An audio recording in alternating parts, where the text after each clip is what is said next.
begin to answer some questions. These skaters cannot disobey the laws of physics. Like what goes up must come down. How fast they're going right at the instant of takeoff is going to determine how high they jump. And then basically you use different mathematical techniques incorporating these laws of physics to find out the answers. To understand the choreography of the jumps, King needed to learn how skaters used each limb to execute them. Using geometry and trigonometry, she connected joints to form angles to measure the position of arms and legs.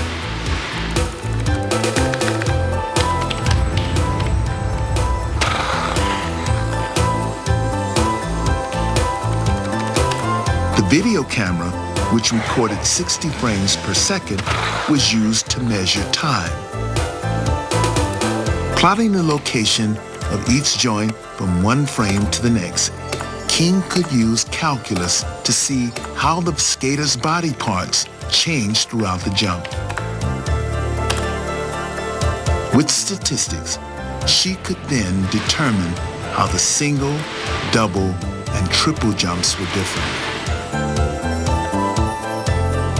The question was whether to jump higher or spin faster.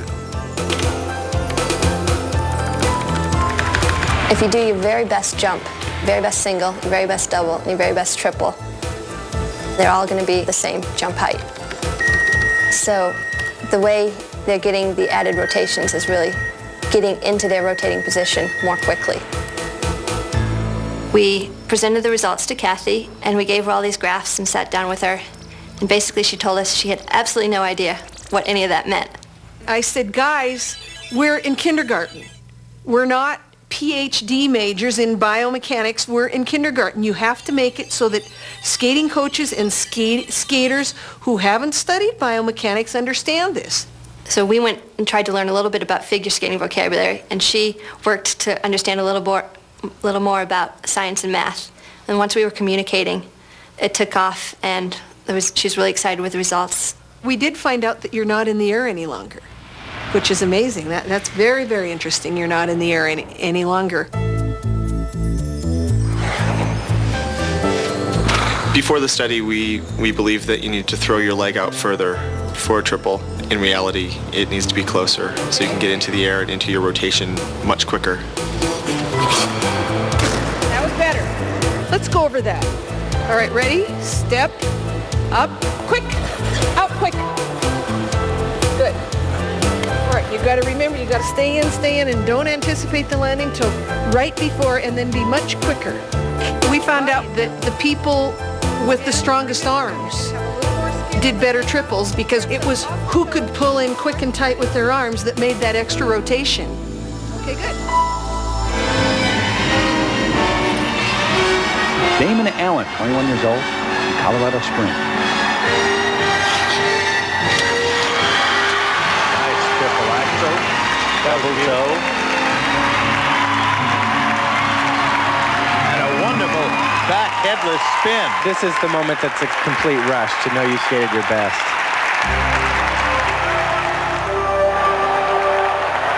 An athlete takes his performance to new heights. Skating is one of many sports where mathematics is helping athletes to push their limits.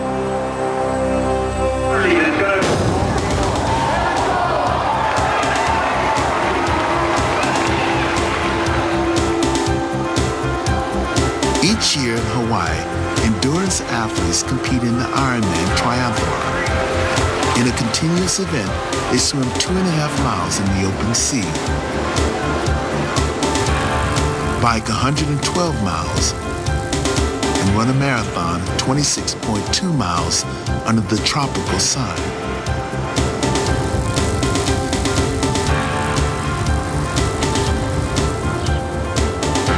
In the year 2000, the triathlon will become an Olympic event for the first time.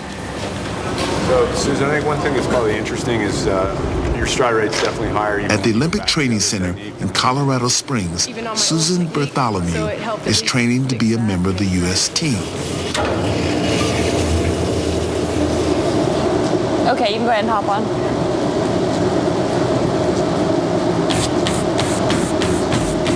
To improve her performance, a team of sports scientists is analyzing her running style. Video cameras record her gait from several angles, at normal speed and in slow motion. Because running is such a fast motion, it's not something you could easily break down with the eye. So we can basically freeze time, and we can basically measure exactly what's going on. And it allows you to just get that edge, which is what's necessary in the Olympics to be at the elite level. The study of motion in general is pretty fascinating. It's been studied for a long time in the past. Just man's ability to overcome gravity and the forces around him is a pretty exciting concept. And then to be able to study that on a minute level, you can learn a lot.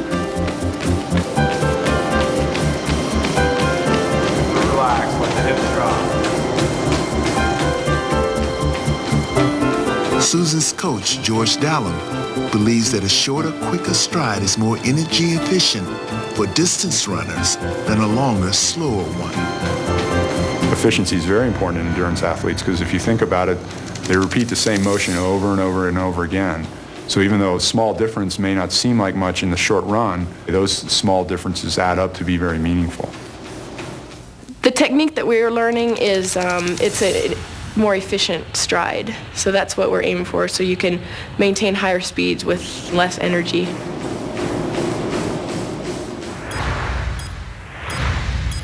From recorded images, Susan's joints are identified and connected. Still, that's getting, again, close there. Again, that's where you saw it. Geometric angles are computed for many strides and averaged to find differences in her running style. Well, there you're clearly... My style. That's closer to what I remember your foot stripe looking like before.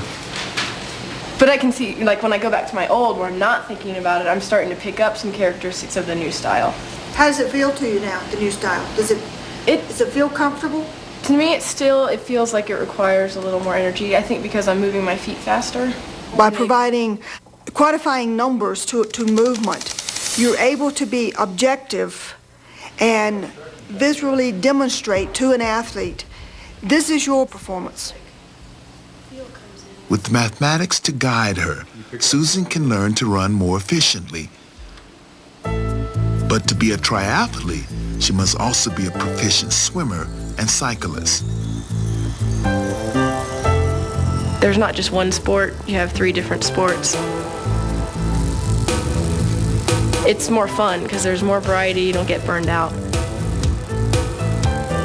At the same time, I think it's hard to really focus on 3 different sports because you need to learn how to balance your training for each discipline separately.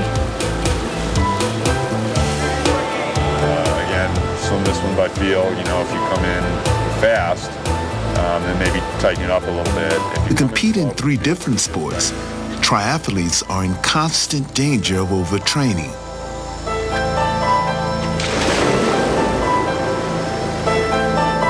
You know, we're training as much as a lot of runners do, as much as a lot of cyclists do, and as much as a lot